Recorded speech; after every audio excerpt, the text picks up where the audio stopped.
अरे चलो ना रति, मैं अकेले जाकर क्या करूँगा। नहीं, मुझे नहीं जाना, पहाड़ी रास्ता, और तुम बहुत तेज चलाते हो कार। नहीं चलाऊंगा बाबा, चलो तैयार हो जाओ। वादा कर रहे हो तब चल रही हूँ। अच्छा बाबा वादा, रमन ने हाथ छोड़ते हुए कहा। दोनों पति पत्नी के जीवन की नई शुरुआत थी। मम्मी जी खाना बना दिया है। रमन शोभित की पार्टी में अकेले नहीं जा रहे, मुझे ले जा रहे हैं। हाँ बेटा हो आओ, समय से आ जाना, पहाड़ी रास्ता है। जी मम्मी जी, रति पैर छूकर चली जाती है। देखो धीरे ही चला रहा हूँ रति। हाँ रमन, ऐसे ही चलाना। हल्का सा संगीत, लॉन्ग ड्राइव, हल्की बूंदाबांदी, हरियाली चारों तरफ। वाह क्या खुशी है, रति ने हंसते हुए कहा। दोनों गाना गाने लगे। यूं ही कट जाएगा सफर साथ चलने से। और अचानक झरने के पानी से कार फिसली और रमन संभल पाता, कार पहाड़ी से टकराई। दोनों को चोट लगी। लहूलुहान जैसे तैसे कुछ पहाड़ी लोगों ने हॉस्पिटल पहुंचाया। रमन की बहुत सी हड्डियां टूट गई थी। रति सामने शीशे से टकराई, सीट बेल्ट नहीं पहनी थी। बहुत चोट थी जिससे वो उठ नहीं सकती थी। दोनों पैरों ने काम करना बंद कर दिया। इलाज चलता रहा। रमन कुछ महीनों में ठीक हो गया। रति का मुश्किल था सही होना, बस डॉक्टर इलाज कर रहे थे। रति और रमन के माता पिता साथ थे। रमन सही हो गया तब घर आ गया। कुछ दिन वो रति से मिलने आता रहा, पर फिर जब उसे लगा कि रति सही नहीं होगी, तब पहले कहा कि ज़्यादा छुट्टियां नहीं मिल सकती, वो ऑफिस जाएगा, मिलने आता रहेगा। पति की जिम्मेवारी से भाग रहा था, काम मिलने आता। रति शिकायतें करती तो बहाने बनाता। और इसका एहसास जब हुआ रति को, जब फोन आने बंद हो गए, कुछ दिनों में पता चला कि नौकरी के लिए शहर ही बदल दिया है। रति फूट फूट कर मम्मी की गोद में रोई।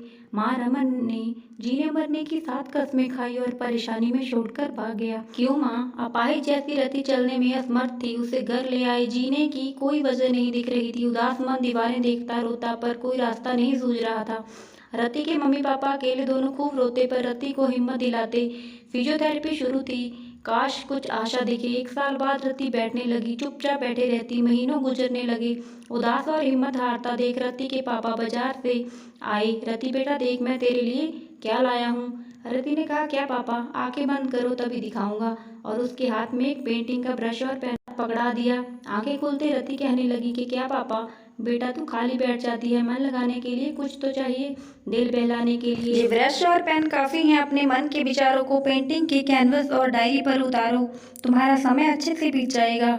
रिति बहुत अच्छी पेंटिंग बनाया करती थी, बस धीरे धीरे रखी कैनवस रंगीन करती चली गई और कहानियां लिखनी शुरू की। प्रशंसा मिलने लगी, हौसला बढ़ने लगा। रति की मम्मी एक दिन रात को फोन के व्हाट्सएप पर एक वीडियो देखा जिसमें ये औरत के हाथ नहीं थे।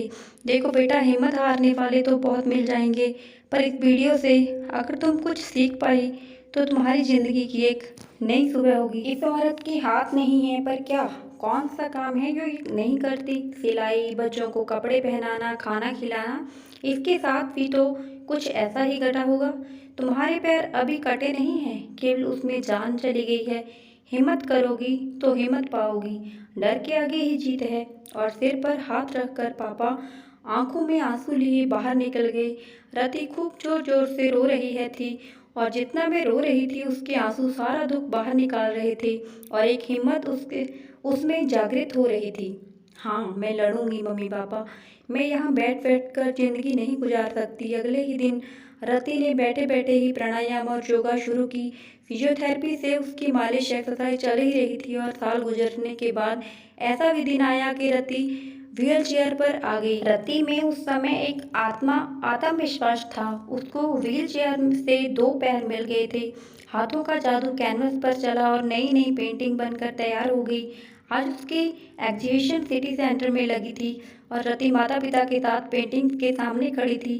सब लोगों को पेंटिंग के बारे में बता रही थी। तभी रमन अपने परिवार के साथ वहां पहुंचा और रति को देखकर दंग रह गया। रति के सास ससुर की आंखें नीची हो गई। रमन ने जैसे ही रति को देखा घूम घुट गया। रति ने आवाज लगाई, रमन हालचाल नहीं पूछोगे मेरा? रमन पास गया।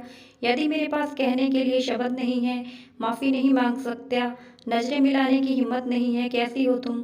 मैं ठीक हूँ रमन, और बहुत बहुत शुक्रिया मेरी ज़िंदगी से जाने के लिए। तुम्हारे जाने के बाद मुझे ये एहसास हुआ कि ज़िंदगी की लड़ाई मुझे अकेले लड़नी है। मेरे माता पिता के हौसलों से मैं उड़ने के लिए तैयार हूँ। काश ये हौसला तुमने दिया होता, पर तुम्हें तुम्हारी ज़िंदगी मुबारक। नहीं रहती, तुम मेरी ज़िंदगी में आज भी मायने रखती हो। चलो मेरे साथ घर चलो। कौन सा घर रमन? मैंने अपने सास ससुर को अपने माता पिता के समान समझा और वे भी मुझे छोड़कर चले गए। तुम भाग गए मुझे छोड़कर बीच अंधेरे में ताकि मैं तुम पर बोझ ना बन जाऊं। काश तुमने मेरा हाथ थामा होता जब जब जरूरत थी तुम्हारी। ऐसा तुम्हारे साथ होता तो मैं भागती नहीं रमन, मैं जिंदगी भर तुम्हारे साथ रहती। मुझे ऐसे साथी की जरूरत नहीं जो कायर हो और डर की वजह से भाग गया हो और रातें अपनी व्हीलचेयर को घुमाती हुई और लोगों को अपनी पेंटिंग और कहानियों के बारे में समझाने लगी। रमन और उसका परिवार सिर झुकाए बाहर निकल गया। अगर हिम्मत हम सब में हो, अब कोई ऐसा काम नहीं है जो हम ना कर पाएं। आज रति हौसले की उड़ान के साथ तैयार थी और उसे यकीन था वो एक दिन व्हीलचेयर के बिना भी खड़ी होगी। हौसलों के बहुत उदाहरण हैं जो मौत को हरा कर भी जीते हैं।